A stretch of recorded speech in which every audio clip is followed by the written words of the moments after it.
Chapter 1 Zarara the Tooth Fairy's House. Hello, it's me. Zarara heard the key turn in her pink front door. It was Queen Maeve, the fairy doctor. Zarara, the tooth fairy, was ill. She was lying on her little twig bed, reading the list. She shoved it under her pillow and looked up guiltily.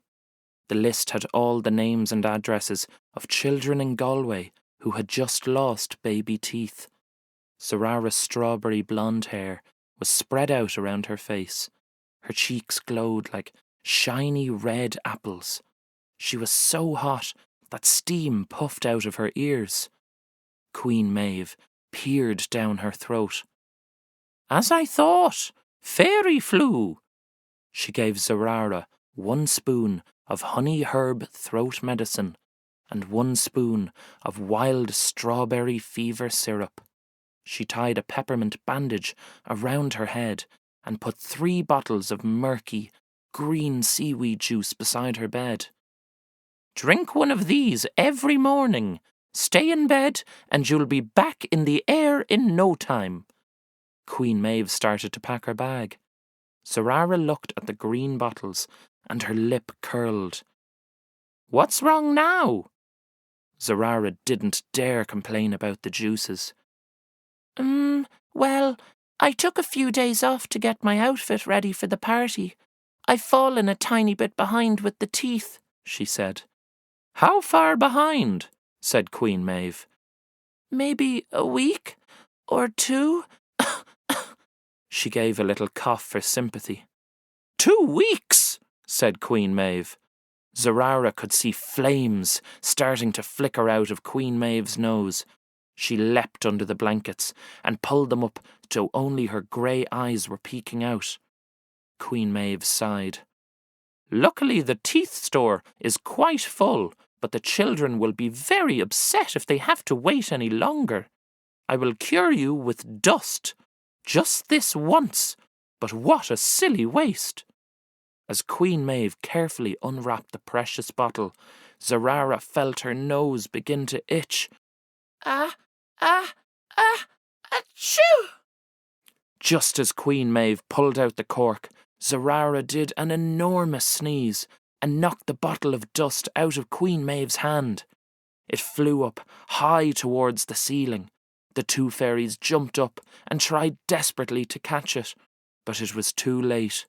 Fairy dust sprinkled all around Zarara's room. The walls started to shimmer with diamonds, rubies, and emeralds.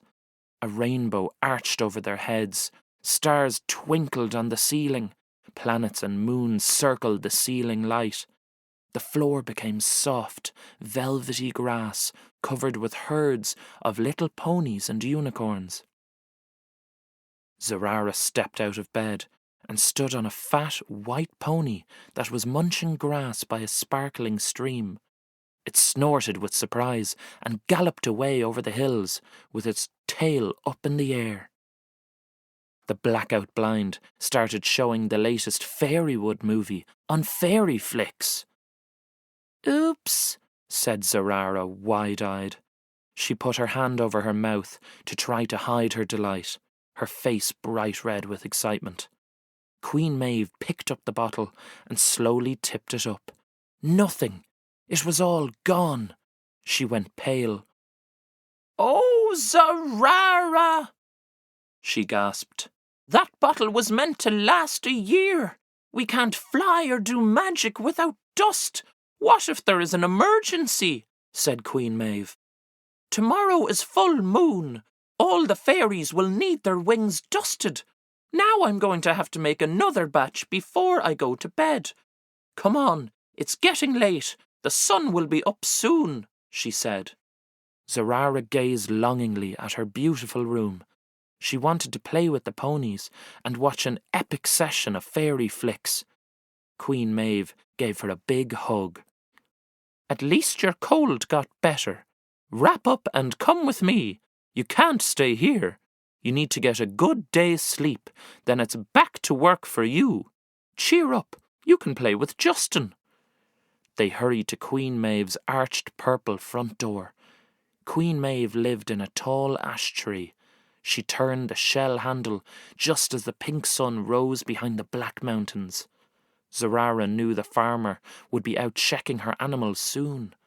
It was against fairy law to be spotted by humans unless you had special permission from King Dagda.